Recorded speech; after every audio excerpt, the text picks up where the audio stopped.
Hello and welcome to this new episode of AI and Digital Trust, future proofing your boards, where we educate company boards about what technologies are coming down and how they can be prepared. My co host is Khwaja Sheikh, the CTO of IBM, and myself, Manoj Agarwal, global leader in AI. And today we have the opportunity to talk to Harry M. Jansen Kraemer Jr. So, Harry is a clinical professor of leadership at Northwestern University's Kellogg School of Management and the former chairman and CEO of Baxter International, a $12 billion global healthcare leader. At Kellogg, Harry has earned the distinction of Professor of the Year across multiple programs, including the full time MBA and executive MBA tracks in Chicago, Miami, and Hong Kong. He teaches a suite of influential courses, including value based leadership, leading a global company, corporate governance, mergers, and acquisitions. A best selling author, Harry has written four acclaimed books on leadership, from Values to Action, Becoming the Best, Your 168, Your Values Based Legacy. And this is his latest release. In addition to his academic and literary contributions, Harry is a regular contributor to Forbes, where he shares insights on leadership and organizational success. Harry's professional journey began at Baxter in 1982, where he climbed the ranks from Director of Corporate Development to CEO and Chairman of the Board. Over a 23-year career, he led global operations, spearheaded financial and strategic growth, and shaped the company's expansion into renal and medication delivery sectors. Before Baxter, he worked with Bank of America and Northwest Industries, building his foundation in corporate banking and business development. An active leader in business, education, and civic life, Harry serves on boards of Leidos Corporation, Option Care Health, Performance Health, and many other companies. He also holds trustee roles at Northwestern University, the Conference Board, Endeavor Health System, and Archdiocese of Chicago. He is a member of Dean's Global Advisory Board at Kellogg and belongs to prestigious circles, including the Council of CEOs, the Commercial Club of Chicago, and Economics Club of Chicago. Harry holds a BA in Mathematics and Economics from Lawrence University, where he graduated summa cum laude, and an MBA from Kellogg. He is also certified public accountant and a recipient of Kellogg's Schnaffer Award for Outstanding Leadership. Welcome, Harry. Great to be with you. Great to be with you. Yeah, and Manoj, there's one more common connection I have with Harry. Like one of my mentors, Bill George, introduced me to Doug Conant. Bill is also a common friend of Harry Kraemer. And when I went to Doug Conant's website, maybe around 15 to 20 years ago, where he had his book list, and there I saw his first book, Values to Action. And literally from that time onwards, I started ingesting all his wisdom. And one thing I noticed was whatever he has written in this book, he literally practices it. And then what I have seen is essentially right from his early age, consistently he has adopted those principles. And it's the difference that you see. There are some leaders, some psychologists write some books that they write, which they don't practice it, but actually Harry has literally practices what he teaches it. So for all my LinkedIn audience, if there is one thing you want to get a takeaway from this, please get this book and try to implement Harry's principles, and this will not only help your personal life but also work life as well as societal life, and it's so essential for this modern era. Thank you so much. Absolutely. Yeah. Thank you so much. And then if you look at this, there are four principles Harry teaches as part of the values-based leadership, and those are self-reflection, self-confidence, balance, and genuine humility. So Harry, reflecting on the corporate history, the scandals that we have faced, like Enron and WorldCom, that led to Sarbanes Act, which is essentially provides effective financial oversight on the boardroom. And most recently, 2008 financial crisis led to Dodd-Frank regulations. And what kind of values would you like to infuse on the corporate board culture so that we can have an effective behavior norms, so that we don't end up with yet another regulation in the context of the bonny world that we are living in, global trade, the tech intensity, cyber attacks that are happening every day, and then the societal inequity that is caused by technology in certain cases. What are your thoughts on that? Yeah, sure. Well, it's my pleasure to be with you folks. My pleasure. And I always say I have very few answers, but I have many opinions, and I'm happy to share my opinions. And I think you started off in a very, very good way. At the end of the day, if you look at any of those problems that we had, or even some of the more current ones now, my opinion is it usually starts with a lack of values. And values is an interesting word because people talk about their values, but I try in my classes to make it very clear, or when I talk to executives at a lot of companies, the two things I think related to values. One, if it's a value, you will never negotiate and you'll never compromise. And you look at what happens where fraud occurs, or ego, or all these kind of behaviors. Oh, I can't leave this job. My identity is the job. As soon as you lose track of values, it's all over. It's all over. And the way I think about that, as you correctly stated, I think it's important that any leader very quickly think through these four principles. One, self-reflection. Be aware of yourself. What are my values? What's my purpose? What matters? Why? You can't possibly lead others until you lead yourself. The second one is balance, as you stated, having a balanced perspective. Seek to understand before you're understood. Be flexible. Make sure you do understand why does somebody else feel differently. The third one is true self-confidence, where you convince yourself, you know what? I know I don't know everything, and I'm willing to admit that. I know I'm going to make mistakes. Okay. I'm never going to be perfect. Okay. But I try hard. I've got good values. I'm going to be the best person I can possibly be. And the fourth one, as you well know, incredibly important, genuine humility, realizing you may have done very well. You may have climbed the ladder, but guess what? You are no more important than any other person. Every single person matters. And that's why I always say genuine humility, because as we all know, there's a lot of people that talk about, oh, everybody's important, but then you watch what they do and you realize it's just a lot of talk. Absolutely. I think values are key. And now that we are going through such a huge transition, technologies like AI, they are becoming more and more ubiquitous everywhere. In fact, in many cases, AI is actually making decisions about real life, like credit approvals, hiring, medical diagnosis. And as you know, like even humans are confused about what are my core values. Even if I'm aware of my core values, not everybody is able to really stick to those values. But what do you think will happen when AI is introduced in the boards and in important decisions? How can we can ensure that AI sticks to these values that we have created at the corporate level, at a personal level? Yeah, super good question. And I know you've done a lot of work in AI. Again, opinion, okay. I think AI, if done properly, is a fantastic enabler. It's an enabler. But when we're talking about values, purpose, what matters, I think that's a human question. That's a human connection. And to the extent that I can use AI to help me reflect, help me think about things, digest a lot of great texts from Aristotle and Sophocles and so on, and literally understand how have people thought about life. How do you think about how short we're on this earth? To think through all the various religions around the world. What can I learn from each one of those? So as an enabler to gather a lot of phenomenal information. But at the end of the day, I think it has to be human beings that literally decide, okay, given all of this information, given all of this, what are my values? What is my purpose? What difference do I want to make the short time I'm on this earth? And as long as it's done that way, I think it's great. If somebody decides, oh, I don't have to really worry about this because AI will tell me what my values ought to be, then I think we're headed in a very dangerous path. Yeah, I think you bring up a good point, Harry, about the values that needs to be embedded in the AI strategy. Especially I tell the board directors, you have to anchor noble purpose with the business strategy.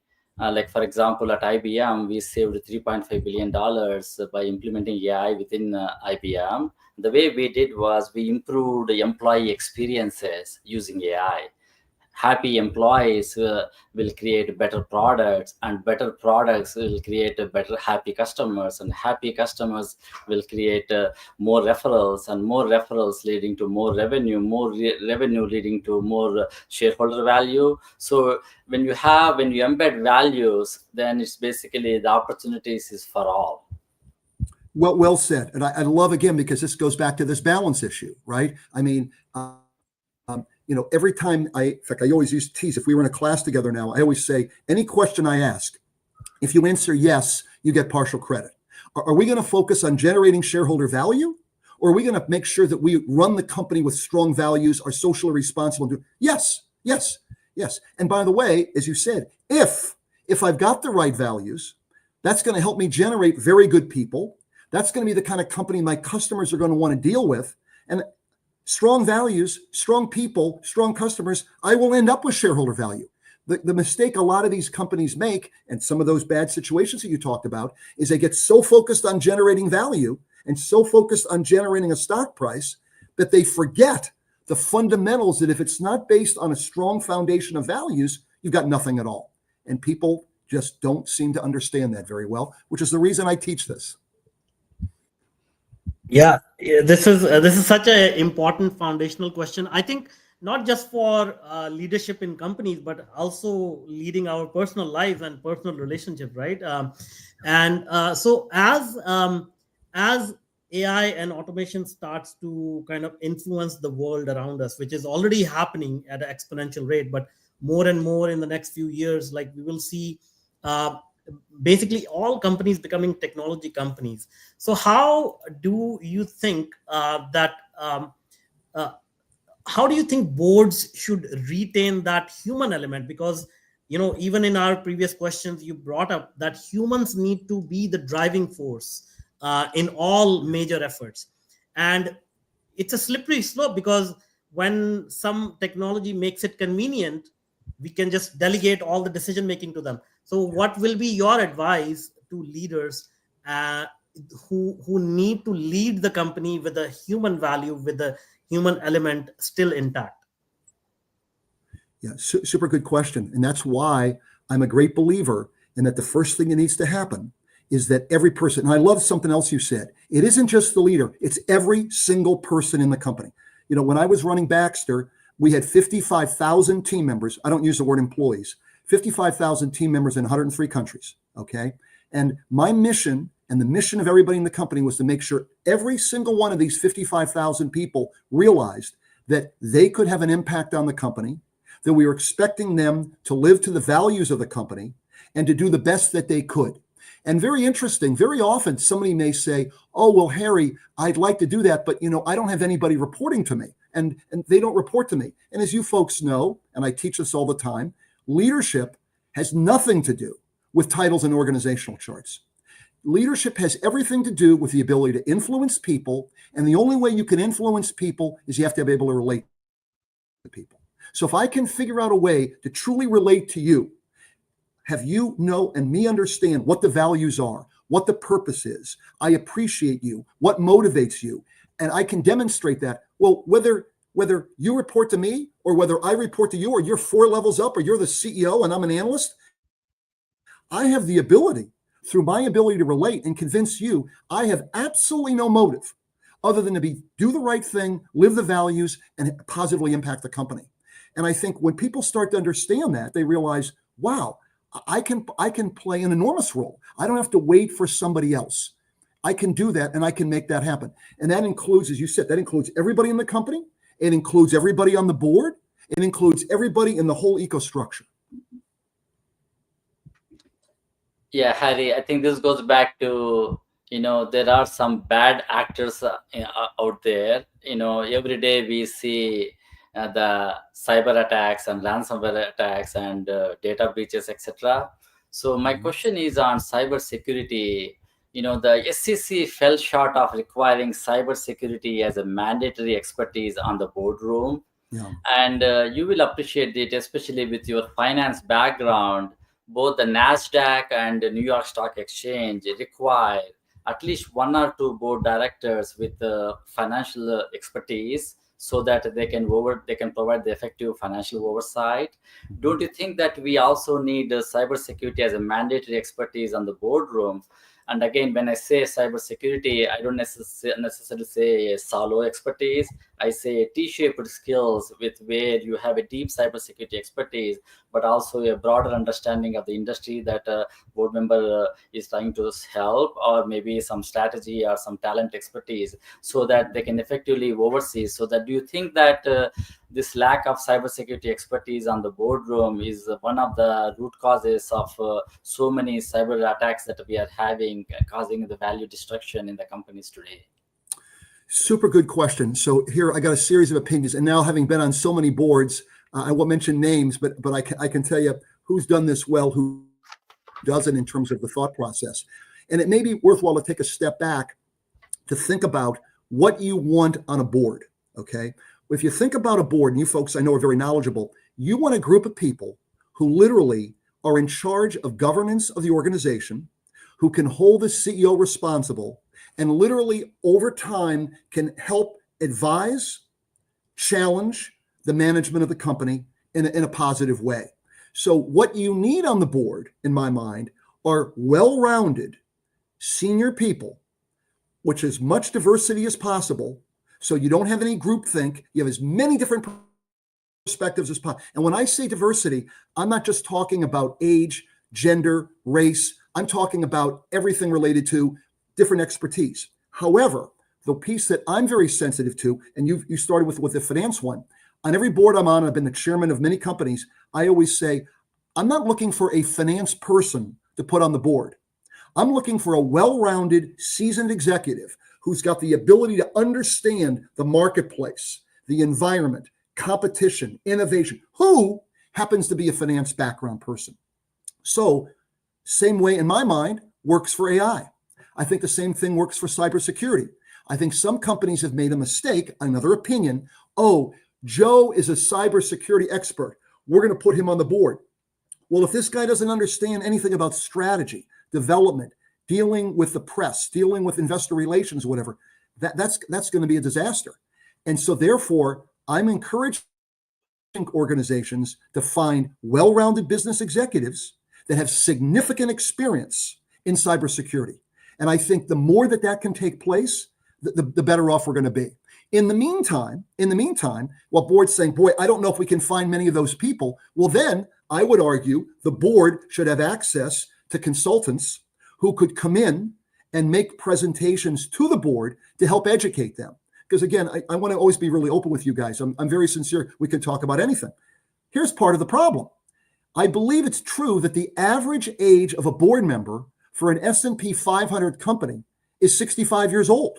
Well, I mean, for some of these people, very bright people, if you ask them real quickly, what does AI stand for? I'm not so sure they know. If you say cybersecurity, I'll tell you, a lot of boards, they're going to say, you know what? I'm very concerned about that. I don't know what the heck it is, but I'm concerned. You've got me concerned.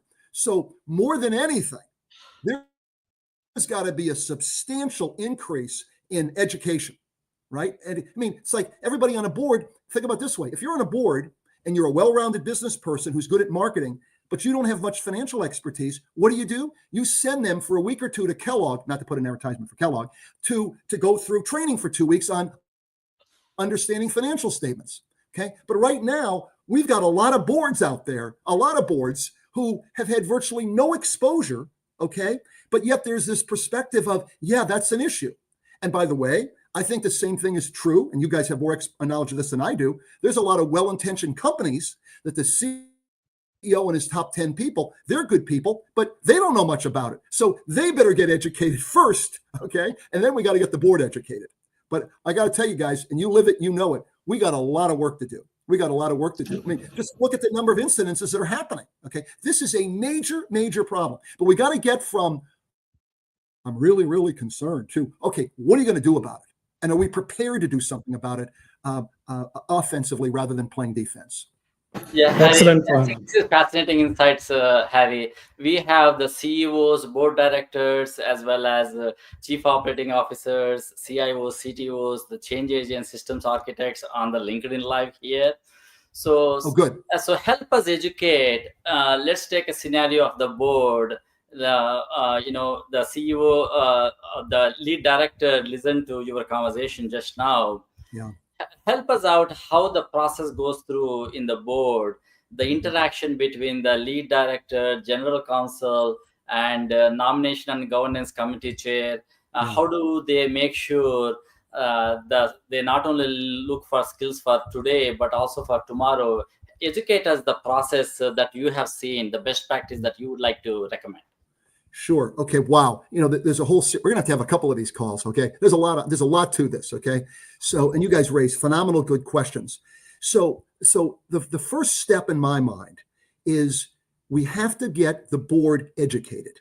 Now, here's the problem.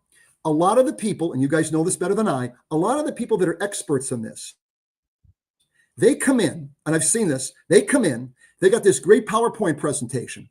And one of them I sat through, and the fellow spent 45 minutes, and we took a break right after that. And I said to the guy, I said, hey, Bill, you're an expert. That's great. I'm just kind of curious. How do you think that presentation of the board went? And he goes, oh, I think it went really, really well. Okay, why do you think so? He said, well, there really were no questions. Let me help you out. They don't have the faintest clue what you talked about for 45 minutes.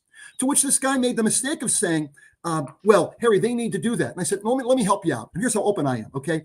You guys will appreciate this. When I was a junior guy, maybe a director, first level vice president, if one of you two guys was making a presentation and I didn't understand it, I'd ask some questions, or I get the PowerPoint deck, I read it at night. Let me tell you something. You guys know this. Once you become a senior vice president or executive vice president, if you guys are presenting to me and I don't know what the hell you're talking about, it is not my problem. It's not my problem. So the first thing, some of the people listening to this podcast, if they're experts in this, you better have the ability, the innate communication ability to explain this to people that are 65, 70 years old, that are very bright, that have never seen this. They don't even know what you're talking about. So this ability to communicate effectively. Here's what this is. Here's what it isn't. Here's why it's an issue. Here's some of the things you need to do about it. In a very, very basic way, I think becomes very, very important. That's key on that side. Then I think more and more now, the lead director, okay, who often is the head of a nominating committee, sits down with the board and says, this is a set of talents we really need. So let's get one of the leading headhunting firms in here, and let's explain to them exactly what we're looking for in a lot of detail. And we want you to give us names. And these people, as we said earlier, are going to be strong business people, but we want to see what their background is in AI, in cybersecurity. We want to see, and we will interview them, okay? And we'll bring in some people from the company who may be the CTO or maybe the CEO to have them interview to say, is this person capable of communicating, expressing, serving on the board, and challenging, and doing it in a way where they're not just some, specialist sitting in the corner that nobody can understand what they're talking about. So, Harry, one question, if you don't mind, Manoj. So, let's say a scenario where the board went through this process, they got the board director, etc. 1 year goes on, and then it so happens they have an activist crisis, and activists they know more about the company than the management knows it, than the board knows it. Why is that? What happened to that board? Let's take an example. You can pick one of the companies, whatever they are. There are some good activities, there are some bad activities, but does not mind whatever the activists bring in. Sometimes they know a lot more than the board or the management knows it. Why is that? Well, you guys, this is a great question. I love this. This is fantastic. Okay. So here's where people get really confused about activists, right? I mean, it's so interesting when I keep talking about balance and explaining terms. A lot of companies view it as, here's an activist, and they're buying shares and they're going to be a problem. And I've always trying to educate people and say, wait a second. Who are these people? Well, first of all, they bought shares in the company and they think the stock could go up. Isn't that exactly what we ought to be doing on the board? Okay. So in my mind, rather than, let's get our defenses lined up, what I do on every board is, let's invite these folks in. What's your idea? What are we not doing that we should start to do? What are we doing we should stop to do? And one of two things will happen. Either they've got great ideas and let's implement them because the stock will go up, the company will go up, the activists make money, super. Or, very honestly, once in a while, it may seem like they know a lot, but quite frankly, they're not inside. And then you can educate them and say, you know what? That's an interesting idea. But here's 3 reasons why that really wouldn't work. Okay. And then you can convince them of that. And then you part friends and they can decide whether to stay or not. That, in my mind, is literally 90% of activists. Now, because there's a balance, there's always a few bad actors. Okay. And there's a couple people out there, they're not really good people. And they may try to do something really quick for a quick buck profit. All right, well, then you sort that out. But the great majority of activists, in my mind, are people who see a potential return, and isn't that exactly what we should be doing as a company? Thank you. This goes back to the values that you talk about, the balance. Balance is the key. Exactly. It sounds like you are really, you really value open communication and really having honest conversations. And we talked about, majority of the board members are in this age group of 65 and 70. By the way, anybody listening or on the boards, Khwaja and I, we are happy to come and educate you on AI and cybersecurity in a way that will make sense to people rather than throwing jargon. But my question to you is in terms of their open-mindedness, are they ready to receive this information? Because at the end of the day, when you are running a company as big of a global company as it can be, you are set in your ways. And there is a sense of identity attached to a certain way of doing things. And now if something like AI comes in and says, hey, now we are going to disrupt the way that you are doing things, there are a lot of insecurities that get attached to it. So do you think being on multiple boards, are people open enough like yourself that they are ready to receive this information, or there is a sense of insecurity that, okay, now, I don't know what is going to happen. Who will we be in the new age of AI? Yeah. Once again, super good question. It has a couple different parts to it. So first of all the things that you mentioned right up front, you have to have in somebody who's going to be an effective board member: self-reflection, balance, true self-confidence, genuinity. So when you ask me, is there a lot of people who have that? Not enough. That's why I teach this stuff. Okay. I mean, the world would be a lot better off if we had more people who practice this, because to your point, there's a lot of people on a board. They're kind of stuck in the ways they've been doing it. They don't have true self-confidence because they don't want to admit they don't know something. Well, how do you teach somebody if you don't want to admit that you don't know something, right? And they got big egos, and there's some of that goes on. So in my mind, what we have to do is the lead director needs to be sitting down with the board members and being very, very open. And if you were two on my board and we're one of the ones I'm not chairman of, I would say to you guys, and I'm giving you the quick version of this: great to have you guys on the board, but let me explain something. You're going to have to be open. You're going to have to listen.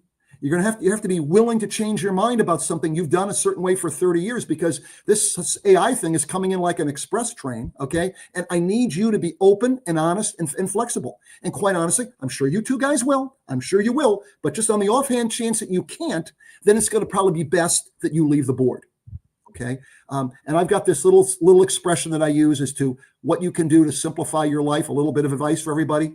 Think about this, and think about your guys' own lives, right? Even if you guys like what you do, and from the smiles on your face, I can tell you like what you do, okay? But even when you do, sometimes you get frustrated, okay? And I don't know about you, but when I get frustrated, I realize I usually get frustrated because I've made assumptions. And we all know that expression of what happens when we make assumptions. So to minimize assumptions, this is great advice for you guys and all your listeners. I decided I was going to minimize assumptions by putting a 4-step model together. And by the way, you can use this for everything, for boards, you name it, your practice. Number 1, we set a clear expectation. 2, we communicate the expectation over and over again. 3, we hold people accountable, and 4, there's consequences, right? So on a board that I'm on, we're going to have an open discussion, guys, that guess what? Here's what's happening with AI. You may not know what it is, but guess what? It's coming on like a freight train. Here's what's happening with cybersecurity, and the chance of us getting impacted by this is almost 100%. So guess what? We're going to get educated. and we're not going to do things the way we used to do them. Set the expectation. You communicate it. And by the way, when I say the word communicate in class, guys, I say over and over and over again, because the average person, they've done the studies, needs to hear something 3 times if they haven't heard it. Now, I need to hear it 10 times, my wife says, or she tells me I'm not listening, but that's my own little personal dilemma, right? Number 3, will hold people accountable and its consequences. Okay. So if you guys were on a board with me, I will never surprise you guys.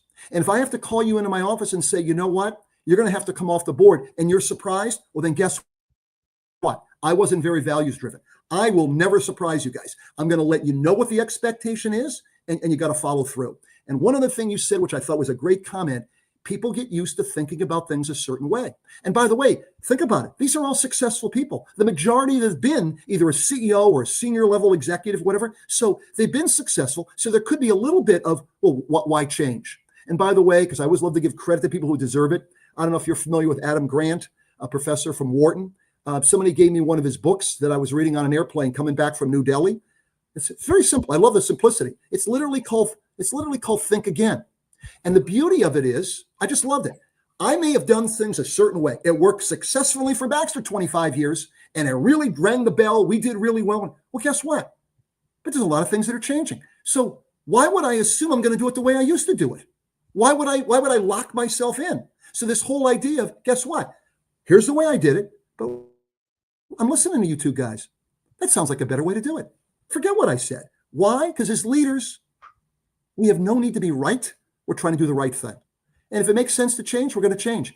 And if people are not capable of that, you better get them out of the way, because that's going to slow it down. And all those examples you were giving me of companies with problems, it's going to become an exponential one. Look what's happening. It's, you name things from 20 years ago, but look at what's happening now. And is the board really playing its role? Are we developing people the way we should? Are we developing succession planning the way we should? If so, why does the CEO of Disney come back again? Why are these people coming back? Okay. What happened to succession planning if the primary responsibility of a board is to develop the next successor? Anyway, I get a little emotional. Yeah, Harry, I think I love the word that you use, the simplicity. This reminded me 2 things. One I constantly use in my day-to-day work. One was your 2 words, genuine humility. It touches my heart a lot. And the second thing is from Doug Conant, who talks about 4 words. How can I help? Yes. Yeah, every interaction that comes in, if you have that mindset, how can I help? Yeah. Then the life will be so easy. And then when you keep it with genuine humility, then it's exponential, the value creation. And Manoj, you're using the right ones. I mean, Doug Conant, who was a Kellogg guy, who I always respect as one of the top CEOs, and he does a phenomenal job. And between he and Bill George, who, in my mind, he's another one of those rock stars. I mean, if we could have, very simple, if we could have more CEOs floating around like Doug Conant and Bill George, 2 friends of mine, the world would be a much better place. That's why the 3 of us are teaching this stuff. Okay, there's a lot of upside if we could get our act together. Absolutely. Yes, thank you. And Manoj used the word multiple boards, and I have a personal opinion on that. Basically, if somebody is on more than 2 boards, then basically they are not adding value, because especially in the current world where the velocity of change, both the business change as well as tech change, as well as the external forces that are occurring, it's very difficult to do a good job if somebody is sitting on more than 2 boards. And this reminds me of your book on time management, your 168. So help us understand those board directors who are sitting on more than 2 boards. How can they use their time management skills, applying the principles that you talk here? Yeah. Okay, so here's another, 1 opinion, and 2, this is another one of these balance things. And I'll give you my perspective, which I love it. The more you guys challenge me, that's what kind of makes it fun. And you could actually get me to think again. Here's my current view on this one. And I give this advice to somebody almost every day. If you are in a full-time job today, whether you are a CEO, C-level officer, CTO, whatever, for you to be in that job and more than 1, maybe 2, but I almost stress it probably shouldn't be more than 1. I think it's kind of hard to do a full-time job and follow the 6 things on that year 168. Now, however, if you're the kind of person who's put in 20, 30 years of, your 50 hours or whatever, you've done a great job, you've been on one board. Well, now, guess what? If you are 55 or 60 and you're now retired from that, and you're the kind of person who's got, a high energy level, and the only thing you're doing is serving on boards, I think you could sit on 3 or 4 boards, because that's what you do. Okay. When I was a CEO Baxter, I was always on one board. And by the way, just advice for people, I would say any of your listeners who think at some point in time, here's a little fun one for you too. Anybody of your listeners who at some point thinks they could run a business, I would highly encourage them to try to get on a board, because if the first time you get on a board is when you're the CEO, wow, that's going to be a big learning experience. You may have heard me mention this before, because I see people that they're like a senior vice president, and then they become on the board. They think, oh, well, I'm now the top guy. I'm running it. Now, wait a second. Let me slow down, Joe. 2 things are going to happen to you. One, you're going to, for the first time in your life, instead of having one boss, you've got 12 bosses. And not only have they never been in your job, a lot of them have never been in your company, but they're your boss. So making sure you can understand what that looks like and you're prepared to deal with that, it would be good for you to be on one outside board, okay? Because it is sort of a shock. I always tease people when I was a relatively young guy, when I became the CEO of Baxter, I had Fred Turner, who was an amazing fellow, who was the CEO of McDonald's, a legend. He died a couple of years ago. He's the guy who invented the Big Mac, okay? Knew a tremendous amount about hamburgers, okay? But guess what? He's my boss in a healthcare company. So knowing how to deal with that and understand that's sort of a life lesson. But if you are, here's another interesting thing. You think about how blessed we are in the world today, blessed, because when I was starting off back in the dark ages, okay, most people, by the time they got to be 60, 65, they retired, okay? They took a trip around the world and then they died, okay? Well, guess what? You retire now at 60, you could be around for another 30 years. So guess what? If you're bright, you're creative, you can think again, you can add value, you could probably be on 3 or 4 boards. So a lot of it depends on the energy level and what else you're doing, my opinion. Excellent, awesome. So obviously your passion is just coming through the videos, through the camera. So this is such an interesting conversation. Now, going back to the values and also like maybe highlighting the positives of technologies like AI, cybersecurity. As automation starts to take over, there's a big fear of unemployment rising and people getting more time in a positive manner, people getting more time at their hands. And in that sense, the human values become even more important and valuable, because you will need to reinforce the purpose. If machines are doing all the work and you have like 50,000 employees, all their purpose will need to be aligned so that they can work together. Their identity, as you mentioned, their identity is tied to their job titles and their status, and those will start to dissolve in many ways. So do you think AI itself can play a role in bringing people together and raising the awareness of their values? Because at the end of the day, AI can understand every human, their personality, their weaknesses and their strengths. And at a team level, at an organizational level, AI can actually play a role in bringing people together and educating them and collaborating better. What do you think about that idea? Yeah. Okay. So again, you guys raised so many interesting things to think about. So I got sort of several reactions to this. One is, as we said earlier on, using AI to help a person get a better, deeper education of life, history, religion, philosophy, what makes sense, what could make sense, and to be able to almost get like a mini liberal arts background and from something that some people may never have done. Take somebody who is, I'm a big fan, by the way, I'm kind of a lunatic fan of a strong liberal arts background, okay? Understanding history, philosophy, religion, that's key, all right? Now, I think that as a background enables you later to understand the world and understand how things fit together. So now, to your point, some of the first people that are going to get impacted by this are people that are in systems and IT or whatever. The danger in my mind, a lot of these people, and I'm generalizing, are super bright people who took, every computer science class, every math class or whatever. But if you asked them who was Aristotle or what was World War II, they would have a clue. Okay. So the fact that AI could be a tremendous way to get an amazing education, I think that would be phenomenal. That would then enable them. That's why we say an enabler. That would be and help them then figure out, okay, what do I want to do the short time I'm on this earth? What does matter? How do I think about success versus significance? Have I decided, wait a minute.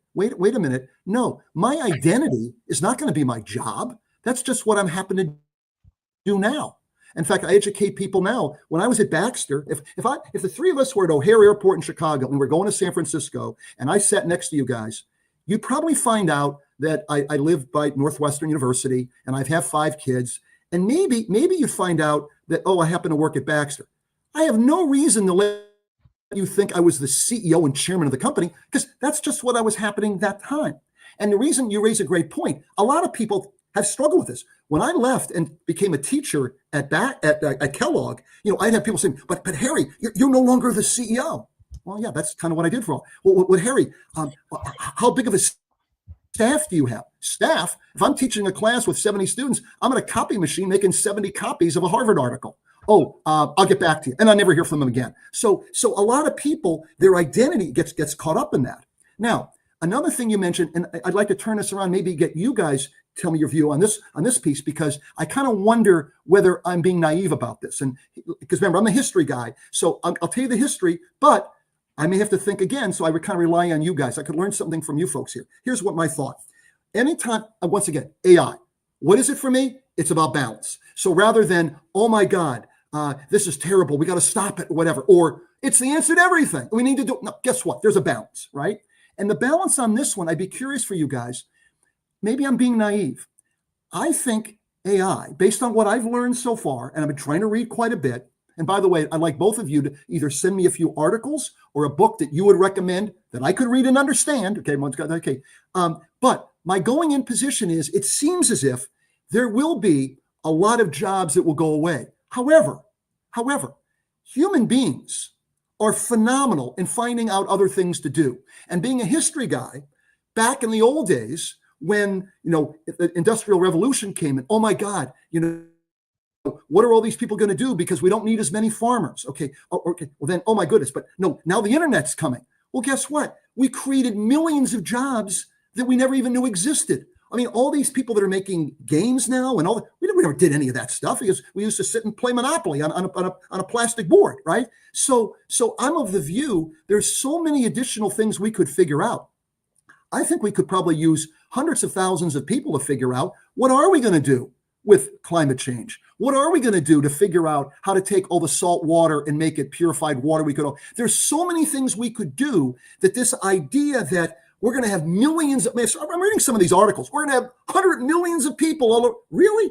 I kind of think we're creative enough. We'll find something else for people to do that we don't even know exists today. But you guys tell me, because maybe I'm being naive. Maybe I'm missing something. Yeah, absolutely, Harry. I will let you answer, Manoj, after this. Yeah. At IBM, we are very big on open source AI, open source innovation, where we strongly believe that everybody is a value creator. And we think that it's all about smaller models, not the larger models, that is going to create more value, because smaller models consume less energy, consume less cost. But if you try to go with larger models, only 2 or 3 folks that control the world, what will happen is, while we are having the LinkedIn Live right now, I will lose my power. And even if power comes back, I don't have money to pay the bills, because the energy consumption is so huge for the large language model. The common man will be affected with energy prices, etc., and there will be a lot of chaos and confusion. That's why it goes back to the principles that you teach about. Values are fundamental in the business. You really have to anchor noble purpose with the business strategy, so that everybody is value creator. That way, the whole world will flourish. Interesting. And I think, I completely agree with you. Like, I think humans are explorers, creators. If we get enough time, we will find new ways to do things. So I think in my opinion, we are looking at a renaissance, like, in European history, like in the 1500s, musicians and painters and poets, they used to be at the top of the society. They were the ministers in the king's courts and whatnot.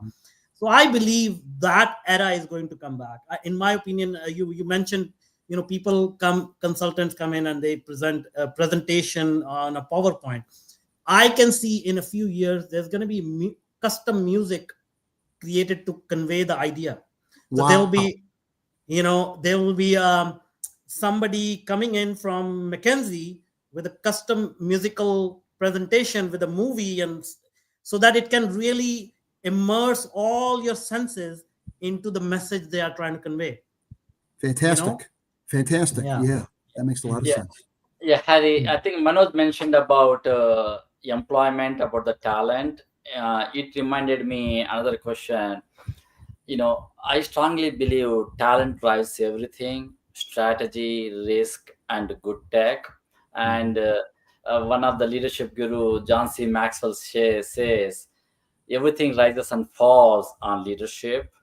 And reflecting on that, what strategies have you adopted on the boards that you sat, so that the board composition is well equipped with the right skill set, so that the board could oversee for the new tomorrow, because the talent is so crucial, and even to the boardroom as well? Yeah. Well, I use the same thing. Good point. I use the same thing, whether it is when I'm running a company or when I serve on boards. And I know you guys believe the same thing. I'm looking for people that have the capability of being strong, well-balanced leaders, strong values, sense of purpose, and sort of the ability to do a couple things. One, to be able to keep things simple and cut through the morass to figure out what really is the issue, what really is the opportunity. Another one, they have to be unbelievably clear communicators. I call it both exceptional communication, and I always include, I'm looking for people with common sense. And of course, people say, well, that's obvious. Well, I always love to quote Mark Twain, who, you remember that great quote? If you stop and think about it, common sense is everything. The problem is common sense is not common, okay? And I'm looking for people, and I'll mention this to all the people on your broadcast, I'm looking for people who realize that they can step up and be leaders and do something about it. And I'm sure you guys see this all the time, and I'll mention this to you guys again. I see this all the time. Every organization, every board I'm on, there's a lot of people that are waiting for something to happen. We're waiting. We should do something about it at IBM or wherever. We should do something, but we have to wait. And then because I visit so many companies all over the place, I always ask, well, who are you waiting for? And it turns out, it may surprise you, it may surprise your listeners, and you may have heard me say this before, they all seem to be waiting. The people waiting for almost always have the same names. People say, how could that be? Well, the names of the people that they're waiting for, we have to do something, is a group of people that are always called those guys. Now, I've done a lot of research on this group, by the way. This is both men and women, okay? And the problem is, okay, well, who are they? We don't know who they are. So I'm always trying to encourage people to say, wait a minute, look in the mirror, look in the mirror. You are those guys. And the two questions I always ask folks. Number one, have you reached a point in your life where you've decided, I'm one of those guys? Or the other way I ask them, are you watching the movie or are you in the movie? It'd be a little bit like you and I are at IBM. I'm concerned about this. I'm concerned about everything. Are you doing anything about it? Or are you just concerned? Get in the movie, okay? And the crazy example I use in class, man, you appreciate it, is I literally say, I love to go to the movies. I'm watching the movie. I got this big box of popcorn. Julie told me not to have it, but I have it. On the screen, guys, the bad guys are getting in the getaway car outside the bank. I take the box of popcorn. I put on the seat next to me. I jump on the screen. Are you watching the movie or are you in the movie? Okay. And I'm looking for people that can actually make, pardon the language, you may have to edit this out, make shit happen. Okay. Maybe another way to think about this, because you guys are so well educated, you may remember, this is an old book. You guys were infants when this book came out. But there was a book that we, in my generation, we used to read a lot called The 7 Habits of Highly Effective People. Okay, Stephen Covey. And of all the things he talks about in that book, which I think your listeners would appreciate, he has, you may remember this he has this big circle, okay? It's the circle of concern. I'm concerned about everything. And inside the circle, there's this little teeny bit of circle of concern, of circle of influence. And his whole comment is, I got a great idea. Let's take this circle of concern, shrink it. Let's take the circle of influence and make it so concentric that there's nothing that we're going to deal with that if we can't influence, we're not going to talk about it. Okay? I mean, there's enough stuff happening. Just get up and do something about it. That's what I'm looking for in companies. That's what I'm looking for in boards. And if they can literally keep things simple, effectively communicate, realize they're one of those guys, and then you've said it several times, self-reflection, balance, true self-confidence, genuine humility, you can lead anything, regardless of whether you have a title, regardless of whether anybody reports to you, it really doesn't matter. Fascinating. Just an opinion. Absolutely. Just an opinion. No, absolutely. This is like more than an opinion. I think we just got an MBA from an Ivy League university right now. Khwaja, like, do you have more questions? Should we start to wrap up now? Yeah. I have one question. I think one last question, Harry. So this one I have particularly noticed, especially when a new board director joins the board, even though, I'm talking about the young board director for the first time. What I have noticed was that particular board director lacks courage. As there is a famous quote from Doug Conant that I like a lot, where he says, courage is the mother skill of all the leadership attributes. If you don't have courage, there is no leadership. And what I have noticed was there are two reasons in the boardroom for the lack of courage for the young board director. Number one is not having the psychological safety in the boardroom, so that the young board director can ask a lot of questions. And especially the NACD came up in their Blue Ribbon Commission, where they talk a lot about culture as the foundation, with the principles of defining optimal board culture, reinforcing board culture, behavior norms, etc.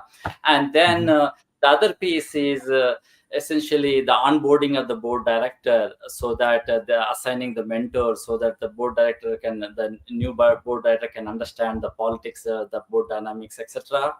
So when I lead committees, especially the board committees, I make sure I go through a round robin where I get opinion from each board director. Again, going back to your genuine humility and balance concept, looking at all opinions before I make a decision. So in that context, anything you would like to add? How do we instill that courage muscle in the boardroom so that everybody can open up, not only during the crisis, but also during the regular time? And I especially have seen during the crisis, some board directors, for them, reputation is important, and they don't even display their courage. Oh boy, fantastic point. And there's several aspects of this. One is in the interview process. I always have to role play. I'm just pretending I'm interviewing you, okay? I'm going to make really sure in our discussions around self-reflection and balance that you've got enough true self-confidence that you are going to challenge. That challenging me as the lead director, that's not optional. If you're not going to do it, you're not going to be on the board. And I'm going to be asking you enough questions of how comfortable are you doing that? Is that something that you love and you're courage enough to get? I'll ask for past experiences. Show me where you stepped out of line. Show me where you challenged people. So I'm going to have a lot of questions for you before you get on the board. I can eliminate 90% of that problem because I don't get on. Okay, now you're going to be on the board. Now how's that going to work? Well, now I'm going to sit with you and the other 10 members of the board, and I'm going to explain a couple things. Remember, I gave you that little formula before. Setting clear expectations, communicating, hold people accountable. Consequence. So I'm going to say the 10 of you, hey, we got a new board member. Okay, here's how this is going to work. If he shows, I'm sure this won't happen, but if he shows up and he's sitting there and he's not challenging, it does not make any sense for him to be on this board. Okay. And by the way, anytime we have an issue, I want to know what each one of you think, assuming you have a comment or whatever. But if people are on this board and you're not challenging and you don't have the courage to do it, there's no reason for you to be on this board. And I have no problem having you leave the board, because when I say to you, here, you're not going to say, oh, I didn't know. Oh, you know. Okay, though, among all my problems, I never, ever surprise somebody. Okay, that would run counter to my values. So I'm making sure you're coming in with that perspective. And now you're going to see the rest of the board is going to say, wait a minute, you two guys haven't said anything. Why are you here? So it's the culture, It's the values. It's the reputation of how we're going to operate. And the reason it goes so wrong, my friends, and you guys are so good at understanding this, people come on a board because, oh, he's got a good resume, okay? Or somebody told us he was a good guy. He has no courage whatsoever.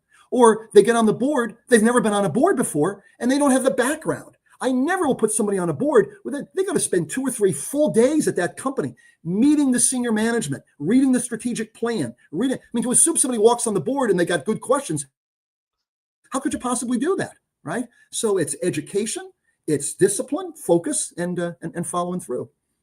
Not that I feel strongly about that. More spicy, Harry. Out of your 25 boards, is there any particular board where you did not stay the entire tenure? And if so, why you did not stay? Oh, that's happened several times. Okay. There's several times, including one or two. I just went to one meeting and I left the board because it was a situation where the CEO didn't really want to have a board. He wanted to have it as a rubber stamp. And guess what? If it's not going to be an effective board and we can't challenge, why the heck are we there?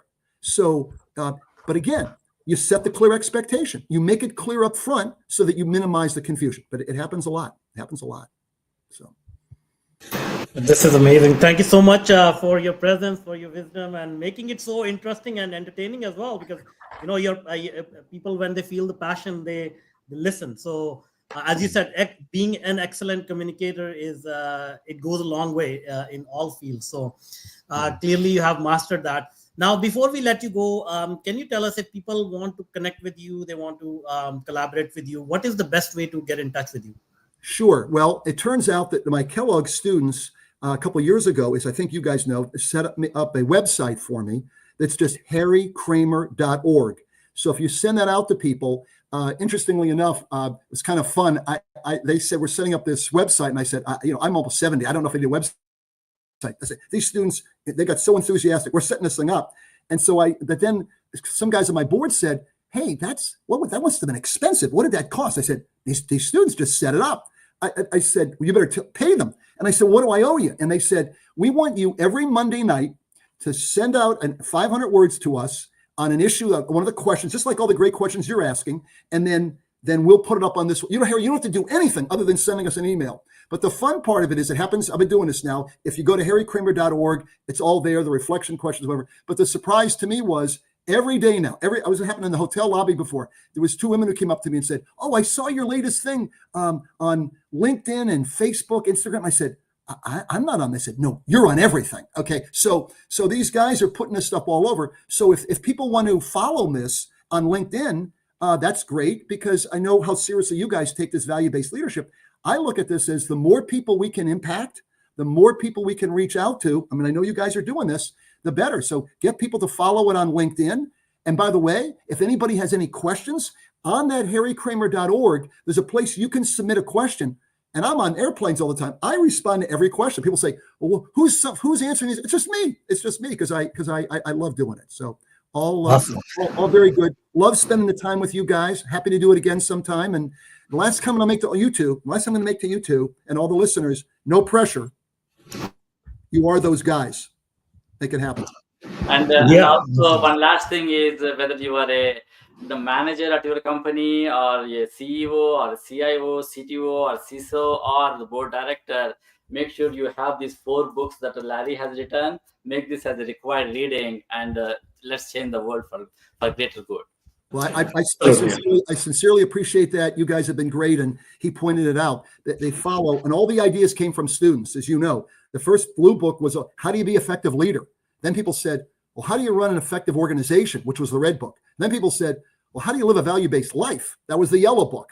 And then finally people said, thank you. People said, how do you live a value-based legacy? What are we doing for our children, our grandchildren, the people behind us? So, wow, you're So I think you have three more books for all the colors of the rainbow. Well, it's funny because as you know, I do all these leadership talks for an organization in Africa called the 1 Acre Fund. All the proceeds from all these books goes to the 1 Acre Fund. So that'd be fun if people look up 1 Acre Fund, ONE acrefund.org. They can support that organization or they can buy the books. It all goes to that. And the funny thing, since you list them all there, We sell so many of these books because every time I do a talk for companies all over, okay, they'll say, oh, could you do a talk? And if any of your listeners need some, I'll do it. And they'll say, well, we'll buy 100 books. We'll buy 200 books. Well, the publisher said, my God, who's Harry Kraemer? We're selling all these books.